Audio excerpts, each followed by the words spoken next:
தைப்பூசம் 2026. விரதம் இருப்பது எப்படி? பலன்கள் மற்றும் முழு விவரங்கள்.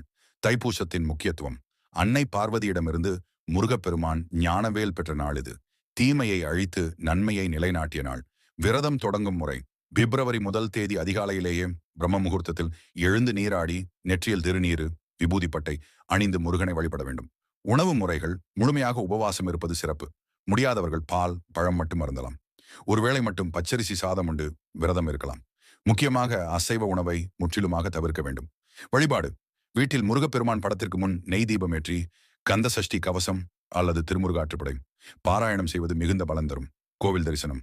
அருகில் உள்ள முருகன் கோவிலுக்கு சென்று வழிபடுவது, முடிந்தால் பால்குடம் அல்லது காவடி எடுப்பது விசேஷமானது. பலன்கள். தைப்பூச விரதம் இருப்பதன் மூலம் தீராத நோய்கள் தீரும், பகை விலகும், திருமணத் தடைகள் நீங்கும் மற்றும் குழந்தை பாக்கியம் கிடைக்கும் என்பது நம்பிக்கை. ஓம் முருகா என்று பதிவிடவும் நல்லதே நடக்கும்.